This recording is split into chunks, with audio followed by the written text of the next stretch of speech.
Greetings, traders, and welcome back. Thank you for joining me again. Chris here, bringing you another survival guide. Today's subject will be paper trading. And I'm not talking about literally trading sheets of paper back and forth. Instead, I'm talking about something far, far more valuable. Paper trading is something that I strongly recommend all of my traders who are currently attempting to pass the Gauntlet Mini and become a funded trader, which if you think you have what it takes, make sure you check it out. But paper trading is something I recommend all of them do before they take the Gauntlet Mini to increase their odds of success. And even after we pass the Gauntlet Mini and achieve our goals, as we continue on our trading career, it's important to keep paper trading as part of our arsenal. It's something that we should always be using. We're going to talk about exactly what paper trading is, as well as some of the benefits and how it works as we get going. But before we do, take a look at the chart right now.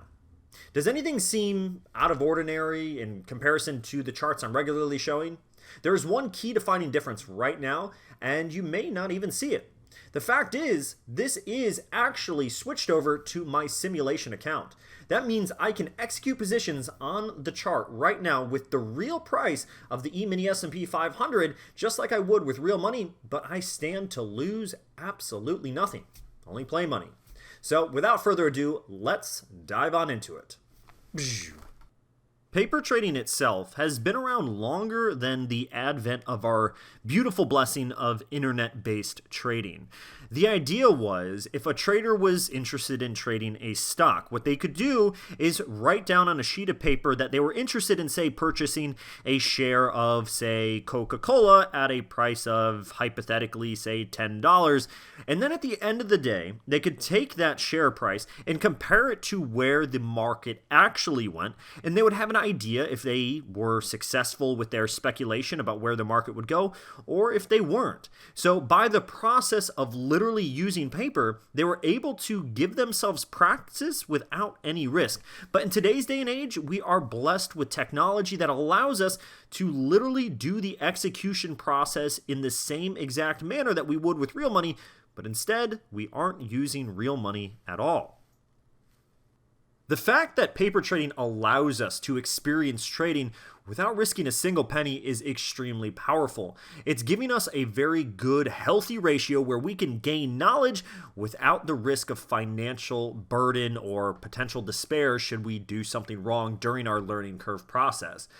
Like we said, the concept of paper trading itself, it has definitely evolved over the last few decades and become far more digitized. Now, as traders, we don't need to use that pen and piece of paper method, which is so archaic in today's day and age, but instead we can use platforms to either test out a particular platform and see how their execution process feels to us, or just to trade in general on a platform the same exact way that we would be doing if we were literally trading live online in the same manner, but with risking no money, only an imaginary set amount of money. So we can see numbers come, we can see numbers go, but we're not really actually risking anyone's capital, not ours, not anyone's for that matter. And that is what gives paper trading such a powerful, powerful value. Can you feel it? Can you feel the power, the pump growing? That's because we can gain that pump from paper trading. And this is because most people grow up to admire certainty. They like the straight and narrow, they like the consistent path. And that's because most skills that we learn in schools have hardly any ambiguity to it. It's a scenario where most jobs, 2 plus 2 always adds up to 4. There's really no crazy expected outcome aside from 2 plus 2 will always equal 4. However, when we're trading, it's dealing with uncertainty and risk all the time.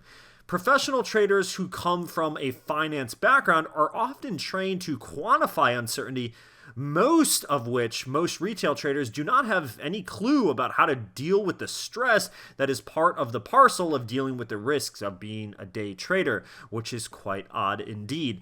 Just knowing the information and knowing the math and knowing the process is only half the battle. We have to be able to deal with those emotional aspects involved.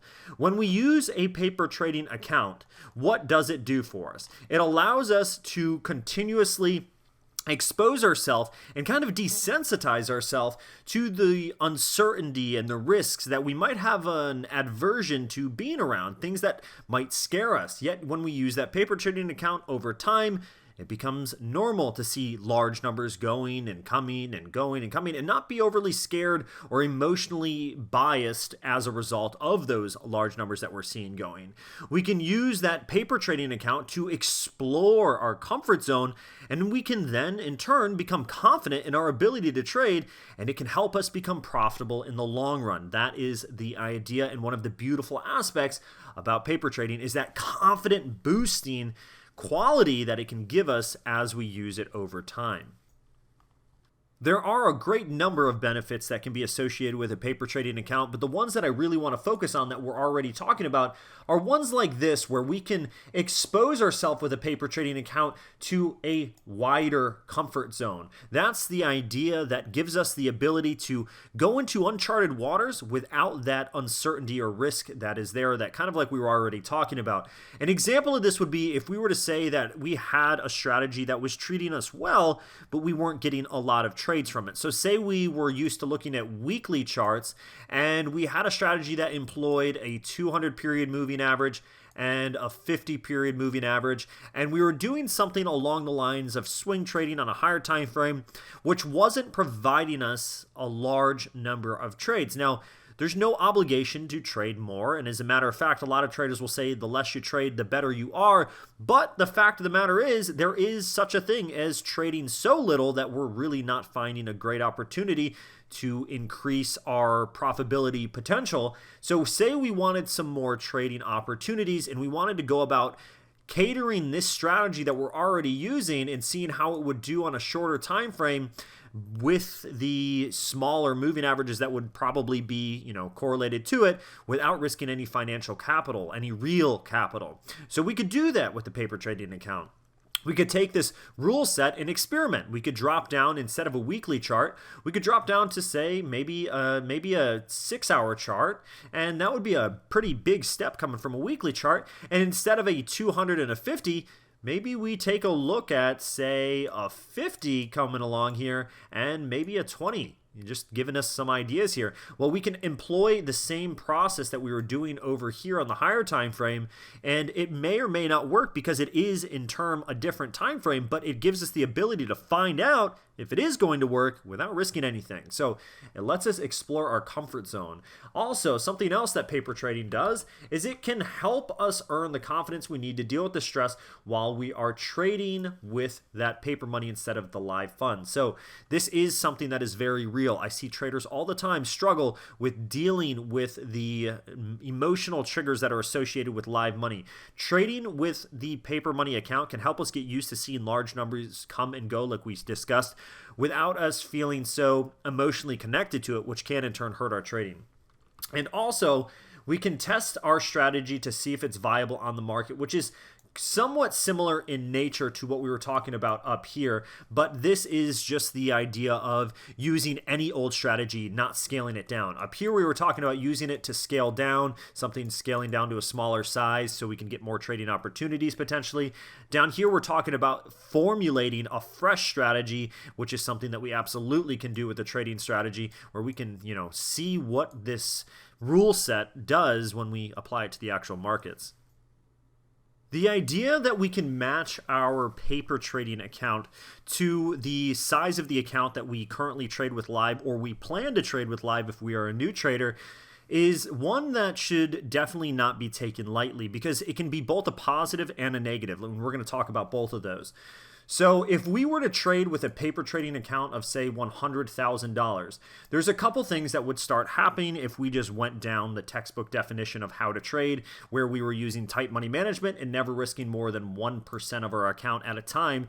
Well, 1% of a $100,000 account is still $1,000.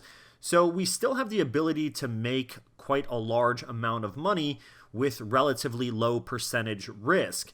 That is something that we can get used to in the paper trading world, and then if we switch over and we're not as financially well off as our paper trading account made us feel, and we come over here to where we now only have a $10,000 account, but it's real money, we might feel like we want to risk $1,000 because we're desensitized to the amount of $1,000 from trading on the paper account. But in reality, $1,000 of a $10,000 account, because we don't have as much money of real money as we do with play money, is 10%. And that creates for a very dangerous situation. So there's good and bad sides to this. On the positive side of this coin, becoming desensitized to a monetary value while trading can be very, very beneficial in the fact that we're not being emotionally influenced by the amount of money that we're trading. That is good. But we don't want to become so desensitized or so addicted to a specific number, like the first case scenario here, where we are risking more money than we need to be risking on a percentage basis because we're used to a larger physical number. Okay, so there is a positive and negative side of the coin. It's just all how you use it. So once again, we want to desensitize ourselves to the scary emotions that are attributed to trading financial, real money. But we don't want to desensitize ourselves so long that we're holding on to losses because we no longer have any real value of what money is, because all we know is this, arbitrary paper trading number over here. So realistically, it's going to come down to what type of responsible individual you are and how you make it, because you can gain from this and you can also hurt yourself from this if you go and do it uneducated. You've probably heard about backtesting, which is absolutely an essential process of finding out if a new strategy we're working on or currently employing has worked in the past to give us an idea of what to expect in the future. This is one of the beautiful opportunities that we can employ when we're using a paper trading account. The problem is most of the ready-made trading systems that you might find when you search Google are created through something called curve fitting, kind of like a hindsight bias type of way. Some people often refer to it as a type of repainting effect as well. So we do not want to be duped by a magic system that is curve fitted. So we want to avoid the curve. Now, trading with a demo account in real time is called forward testing.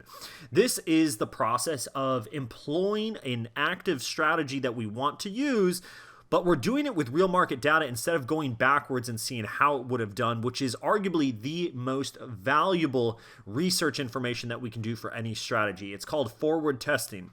It's always better to test our strategy or system that we're using out with paper money, of course, instead of risking even pennies, which some traders argue is the way to do it by just switching to, say, a micro e-mini account. But why even do that if we can do the same darn thing on the same market without even risking pennies? If your goal is to be a professional trader, then we need to employ professional trader habits. That means we want to spend the majority of our day paper trading if we are employing new strategies. That means that we want to trade a system, not a specific trade in general, which means we have a process that we are using, something that is measured and calculated, and we also want to seek new methods to improve our current system. We don't want to just become satisfied just because we are doing somewhat okay or marginally profitable. We're always trying to refine the process to be the best traders that we possibly can be. Now, when we look at a novice trader, there's a lot of different things that are going on over here that is quite comparable to the casino analogy, where a professional trader is like the house in a casino. It's always using a calculated edge with a logical bias to come up with a particular outcome, even if it takes a longer period of time.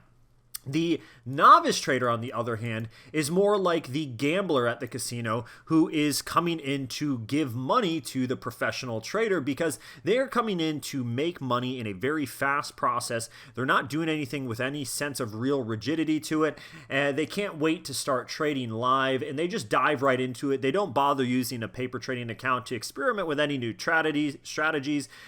They worry about a single trade so much that it messes up their next trade, and they often expose themselves to more risk than they need to in a variety of ways, one of which is not using a paper trading account enough. So once again, the idea here is be like this guy, don't be like this guy.